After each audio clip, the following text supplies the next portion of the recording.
Our next guest speaker is the General Secretary of my union. Her great uncle was killed in the Durham coalfield in 1921. She led her first walkout at the age of 17, and following her election 12 months ago, she's handled over 300 disputes covering 50,000 members and has won over £50 million for workers. She's now determined to lead the trade unions back to their core role, that of building industrial and political power in the workplaces and across the communities. Friends, please welcome Sharon Graham, General Secretary of Unite. Thank you. Thank you, friends. Solidarity. I stand here with you today as the great niece of my Uncle James, who died of a broken spine in a rockfall in a Durham pit in 1921. He left behind a young wife. He was 33 years old and his children were under 10. And I know today he's sitting right here on my shoulder. His family were given just £300 compensation, £15,000 in today's money, the disposability of a life of a father bought and paid for by corporate greed. So as we stand here today, we remember all those who have died at work, in the past and the current.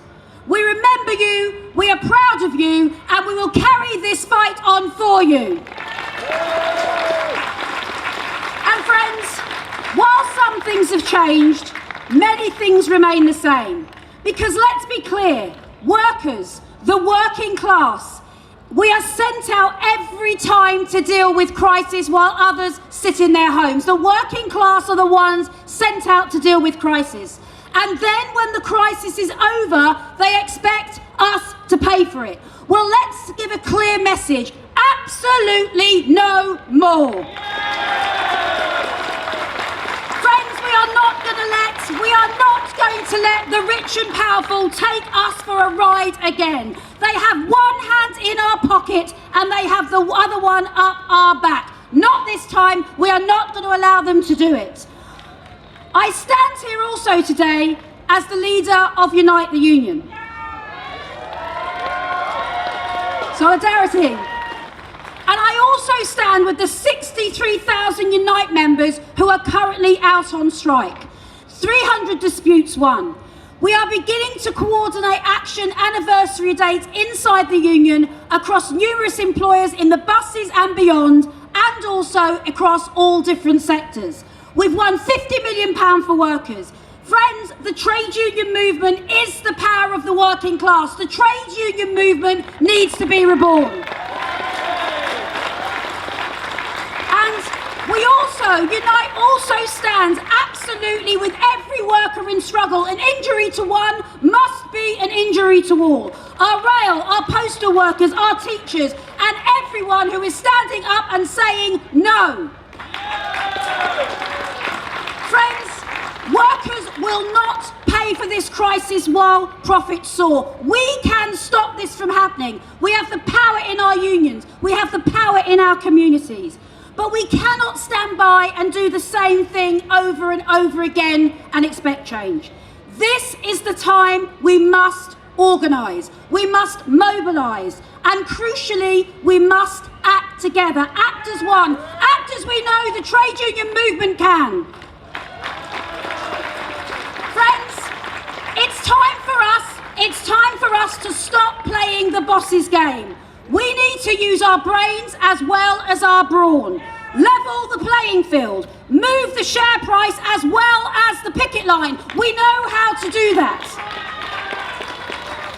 And friends, we need to lift up our heads as well as our banners. Lift our heads up as well as our banners. And we need our unity not just to be talk. We need our unity to be real. They will not be able to push all of us back. We have to end the cycle of defeat, and we've got to end the trap that has led us to trade our industrial power for political promises. We cannot trade our industrial power for political promises. It's a trap, it doesn't work, it hasn't worked. We do not need legislation for us to coordinate our action. We don't need them to tell us we can do it. We can do it right now.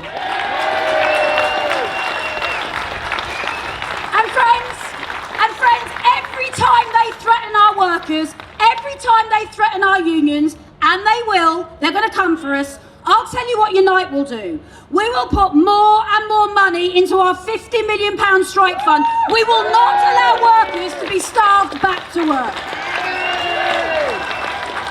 And friends, it is time for us to believe. We've got to believe that we can do this. The collective is the real power of the trade union movement. Not one man or woman, the collective. This is how we began. This is who we are. So we have to go from here and we have to rebuild. But we also must know this is for the long haul. We're not going to be able to do this quickly. There are no quick fixes to how we are going to win. It's going to be the hard miles of organising, the hard miles of mobilising. No more political tail wagging this industrial dog. And friends, what I see, and it makes my heart jump, the flame now flickers. Let's nurture that flame together. We've got to stop apologising for who we are. We should never apologise for sticking up for workers and the working class. It's time for our heroes. They're our heroes. Let them be the collective. And friends, it's time for the trade union movement to be reborn. Solidarity.